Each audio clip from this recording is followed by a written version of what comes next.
Heyo, what's good in this hood? Here is part 2 of the sync lead tutorials, or the sync lead theory, whatever you want to call it. If you're getting here via the YouTube and you didn't watch part 1, etc., etc., I'm not going to go over the whole 20-minute explanation of what a sync lead is all over again, but I'll give you the 1-2 really, really fast. So the sound we're making here is this Armin Van Buuren thing.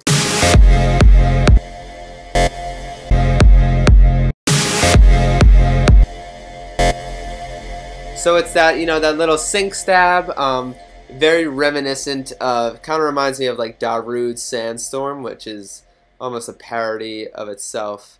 But yeah, pretty much I had this student, he was approaching the sound the wrong way, and quite simply, I could just, from experience, I was like, that sounds like it's oscillators in sync. That's what creates that kind of metallic tone. That's just what it is.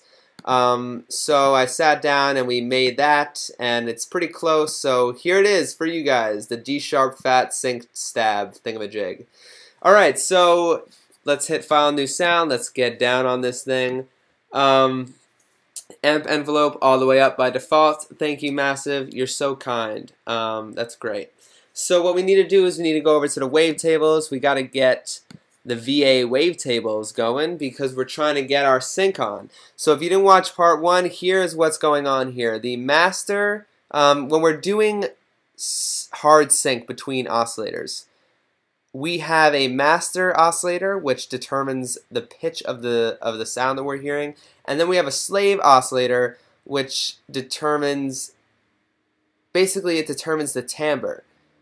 And the master oscillator controls the frequency at which the slave oscillator's phase position restarts. And what that does is not only create new timbres, but it locks the slave oscillator's pitch into the master oscillator's pitch.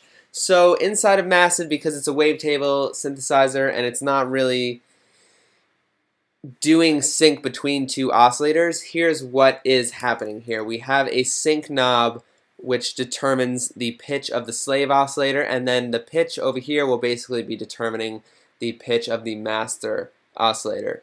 So I'm going to leave this at 0, and then I'm going to just adjust my sync until it's like in the tune of the slave sync oscillator in the Armin track.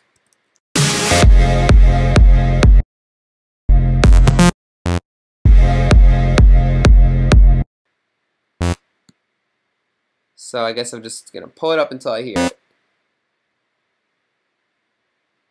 A little more. More.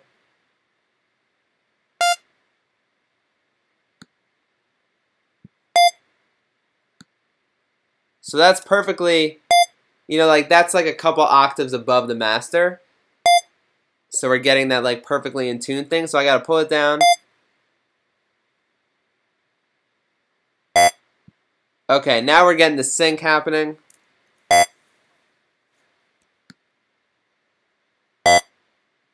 That sounds pretty good. Let's rock it from right there.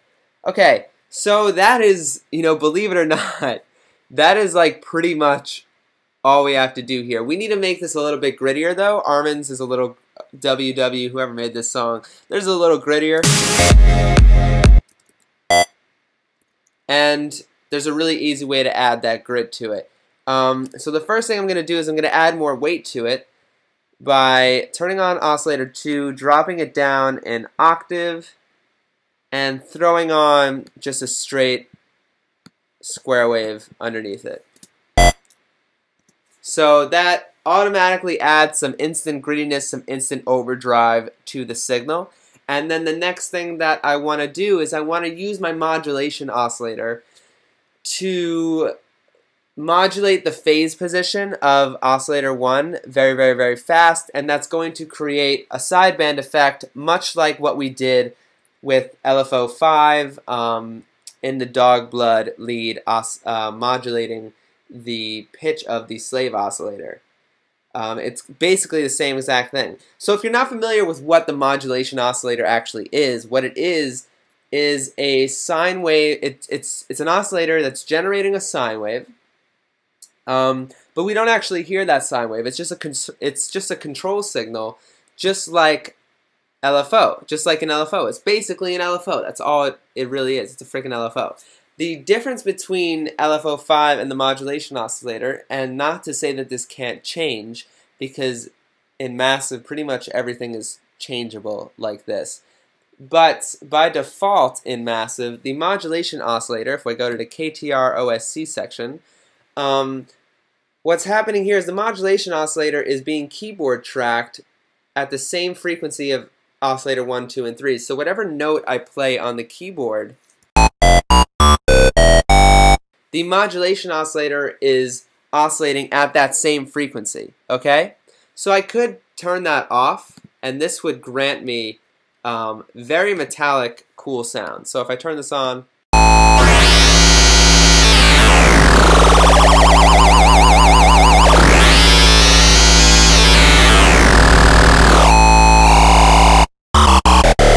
so there's lots of fun to be had there, but I'm actually going to leave it on right now.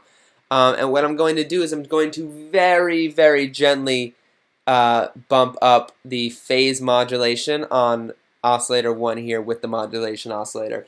So if you're not familiar with the oscillator phase is, we also went over that a little bit in the part 1 of the sync lead series thing. I recommend you watch it if you didn't. But we're also going to talk more about oscillator phase when we talk about detuning and stuff like that in later videos, when I have time to make them.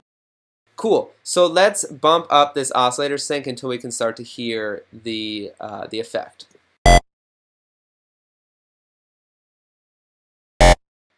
That might be too much. That sounds alright. That sounds even better.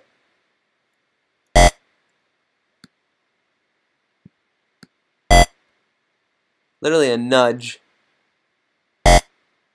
I literally nudged it the smallest amount I could.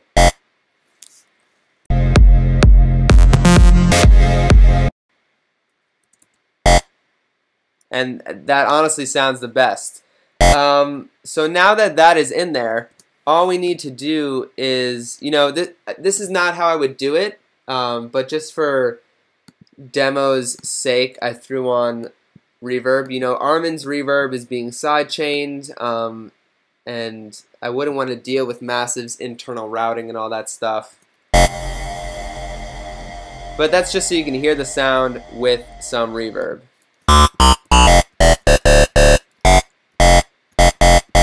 And that is it. That is the sync lead in all of its glory. Just like we did in the Dog Blood patch, I can add a macro control and another envelope to this sound to create some cool effects.